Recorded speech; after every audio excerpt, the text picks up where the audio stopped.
प्रदोष व्रत करने वाले को भोजन नहीं करना चाहिए, ध्यान दीजिएगा। फलाहार करो, उसमें भी नमक का सेवन मत करो। प्रदोष व्रत में नमक का सेवन वर्जित होता है। कारण, क्या कारण होता है? उसका एक कारण माना गया है, नमक की वर्जितता। जिस समय पर एक नगर में एक ब्राह्मणी रहती थी, बहुत भाव से सुनिएगा, प्रदोष व्रत नमक को त्यागने का भाव। प्रदोष व्रत की किताब में भी मिल जाएगा आपको, आप पढ़ेंगे तो सुना होगा आपने। एक ब्राह्मणी रहती थी एक नगर में, उसका पति नहीं था, छोटा सा बालक एक साथ में रहता, छोटा सा बालक। अब ब्राह्मण के घर की धर्म पत्नी है, ब्राह्मण कर्मकांड करने वाला, पूजन करने वाला, पाठ करने वाला, अनुष्ठान करने वाला, पूजन करने वाला, मंत्र जाप करने वाला, भगवत भक्ति में डूबने वाला। ब्राह्मण तो चले गया, ब्राह्मणी बच्चे के साथ रह रही, क्या करे वो? अकेली निवास कर रही है, अकेली रह रही है। और ब्राह्मणी बच्चे के साथ भ्रमण करती रहती, घूमती, कहीं कहीं दर दर जाकर कुछ भिक्षा को मांग कर लेकर आ जाती। और भिक्षा लाने के बाद में उस भिक्षा को जब लेकर आती तो अपने बच्चे को भी खिलाती और स्वयं भी उसका पान करती। एक दिन ब्राह्मणी भ्रमण करते करते प्रदोष काल के समय पर शिव मंदिर में प्रवेश करी। प्रदोष काल के समय पर, और शंकर मंदिर में जब प्रवेश करा, प्रदोष काल किसको कहते हैं? सूर्य अस्त हो रहा हो, रात्रि प्रवेश कर रही हो, दोनों का जब मिलन हो रहा हो वो प्रदोष काल कहलाते। दोनों का जब मिलन हो रहा, सूर्यास्त हो रहा हो, रात्रि अपना चरण बढ़ाने के लिए आगे बढ़ रही हो, और दोनों का जब मिलन हो रहा है, वो प्रदोष काल है, वो प्रदोष का समय है। ब्राह्मणी मंदिर में प्रवेश कर रही। जब ब्राह्मणी मंदिर में प्रवेश करी, मंदिर के अंदर पहुंची, प्रदोष काल का समय था, प्रदोष का समय चल रहा था। और प्रदोष काल के उस समय में, प्रदोष काल के उस समय में जब ब्राह्मणी ने देखा कि कोई भगवान की भक्ति में लगा हुआ है, भगवान के रस तत्व में डूबा हुआ है। आज ब्राह्मणी के पास में कुछ पदार्थ नहीं है, अपने बच्चे का पेट भरने के लिए कोई सामग्री नहीं है, और कुछ आस लेके वो प्रवेश करी है, कुछ आस लेकर वो अंदर प्रवेश कर जाती है।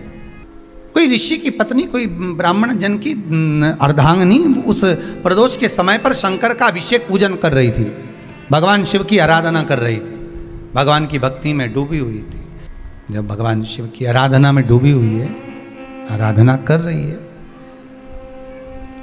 ये कुछ पाने के लिए चली गई, ये कुछ पाने के लिए गई, और इसके मन में आया कि मैं कुछ, मुझे भोजन का कोई पदार्थ मिल जावे, मुझे कुछ भोजन मिल जावे, और जब मुझे भोजन मिल जाएगा तब मैं जो पाऊंगी अपने बच्चे को भी पवाऊंगी।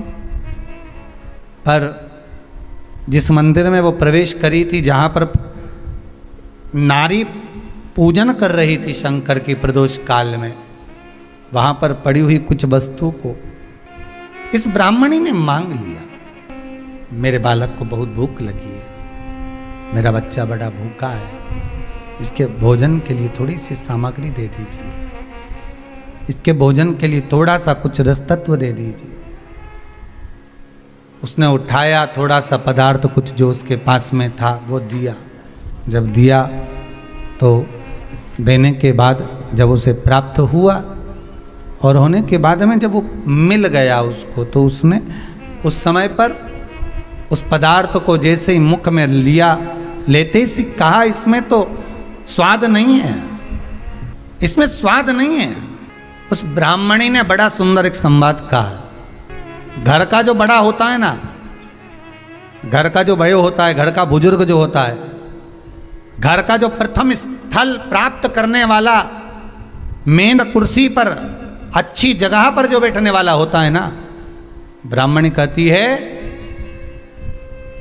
वो कभी किसी वस्तु में ऐब नहीं देखता, मिनक नहीं निकालता। समाज के अन्नकूट होते हैं, समाज के जब अन्नकूट होते हैं महाराज, समाज के जब अन्नकूट होते हैं, बड़े बड़ी समाजों में जब कार्तिक महीने में अन्नकूट महोत्सव होते हैं, बहुत सारा प्रसाद बनता है। जो बुजुर्ग होते हैं ना, बड़े समझदार लोग होते हैं ना, तो अन्नकूट की जब प्रसाद खाने बैठते हैं ना, उसमें नमक नहीं भी होता ना तो नहीं बोलते कि इसमें नमक नहीं है। पर जो हमने डोनेशन दिया है, जब तुम आए थे समाज वाले तो हमने 1000 का लिफाफा दिया, 500 का लिफाफा दिया, 2000 का लिफाफा दिया, और भोजन ऐसा बनवाया।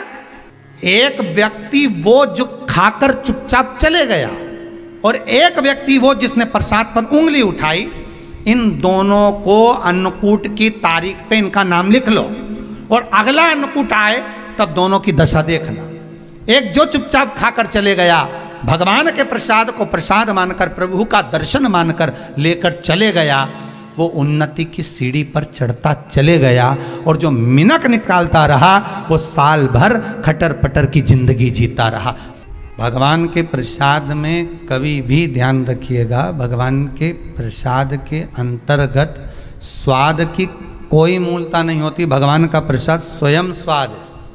भगवान के प्रसाद में नमक नहीं देखना, मिर्ची नहीं देखना, भगवान के प्रसाद में शक्कर नहीं देखना, भगवान के प्रसाद में कुछ ये नहीं देखना कि कितना माल डला, कितना घी, कितना बादाम, कितना काजू, कितना इलायची डला। हाँ, यहाँ तक शास्त्र कहता है कि भगवान का प्रसाद अगर बन रहा है तो उसकी सुगंध भी नहीं ली जाती है महाराज, यहाँ तक शास्त्र कहता है।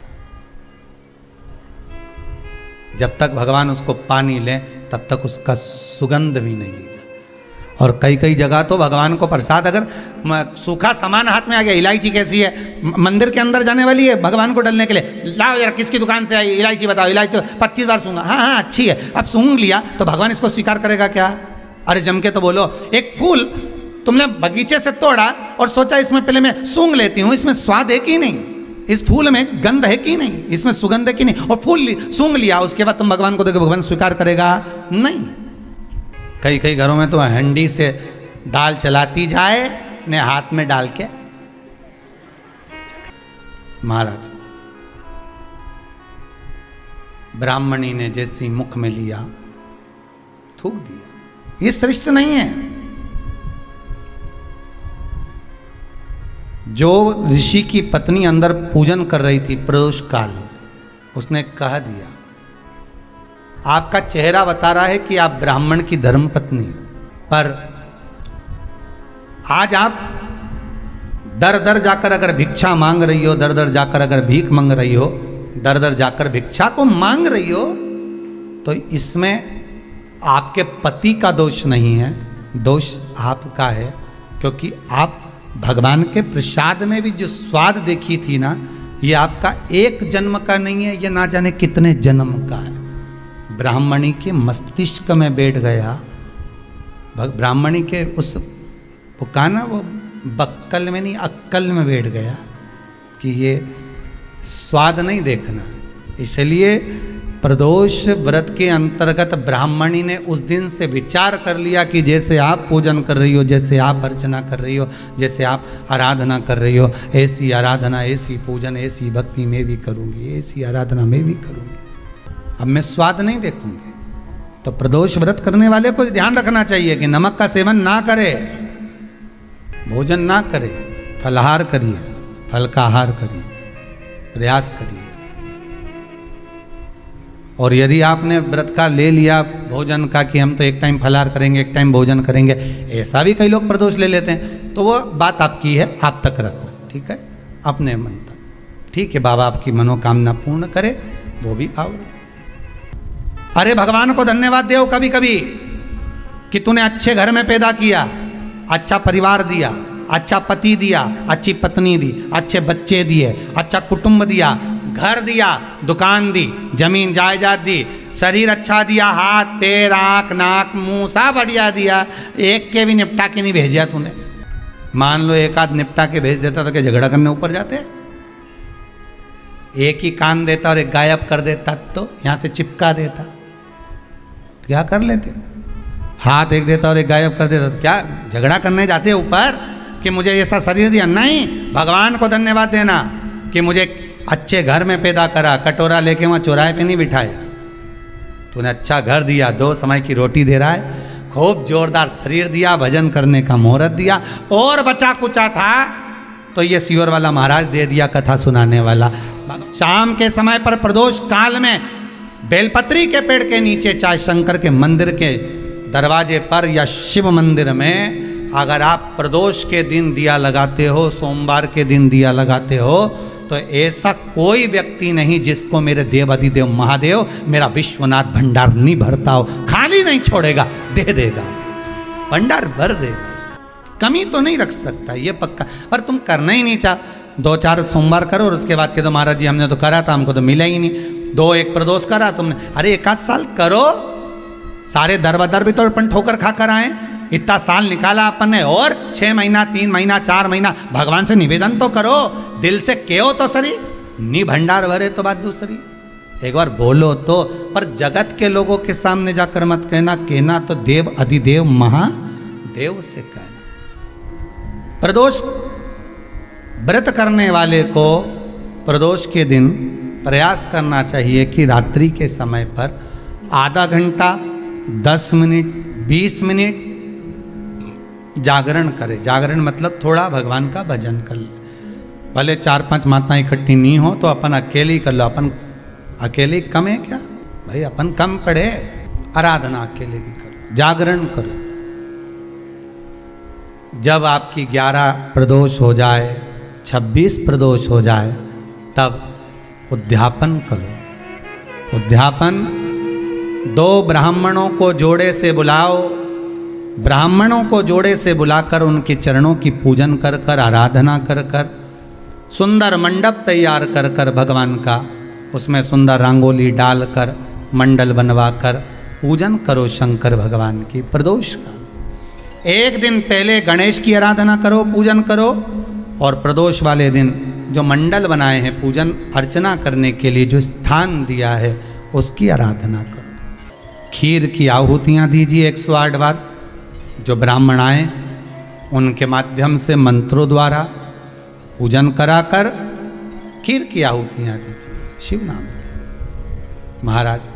फिर ब्राह्मणों को जोड़े से भोजन कराकर, चरणों को नमन कर कर, दक्षिणा प्रदान कर कर, निवेदन कर कर ब्राह्मणों से कहें, हे ब्राह्मण देवता, आप हमें आशीर्वाद प्रदान करें कि जिस प्रदोष का हमने व्रत किया है उस व्रत का पुण्य फल हमें प्राप्त हो। ऐसा ब्राह्मण चरण को नमन कर कर, प्रणाम कर कर उनसे अपने मस्तक पर अक्षत छुड़वाएं। फिर नमन कर कर, भोजन कराकर विदा करें। शाम को भगवान का जागरण करें। ऐसे प्रदोष व्रत का उद्यापन कर अपने जीवन को सार्थक बनाएं। ऐसा सुंदर प्रदोष व्रत का व्याख्यान वर्णन स्कंद पुराण में करा गया। वही स्कंद पुराण का प्रदोष व्रत का वर्णन आपको शिव महापुराण के इस सुंदर संवाद में किया गया।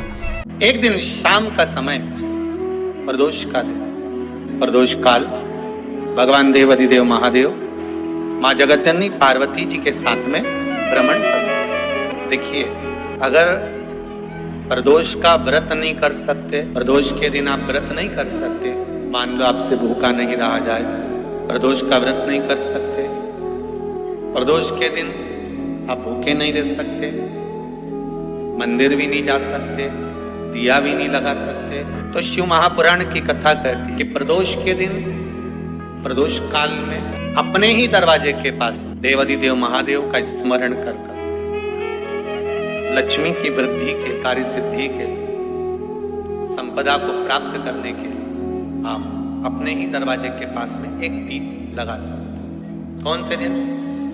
प्रदोष।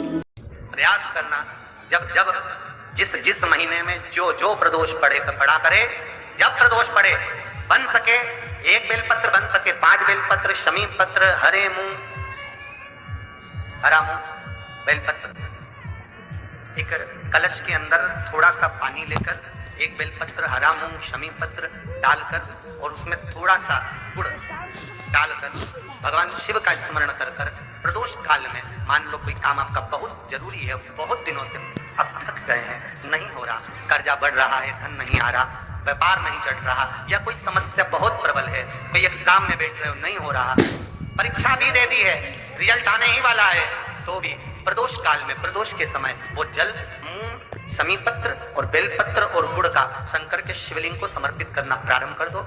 2 या 3 प्रदोष करोगे, बाबा आपकी मनोकामना शीघ्र पूर्ण कर देगा।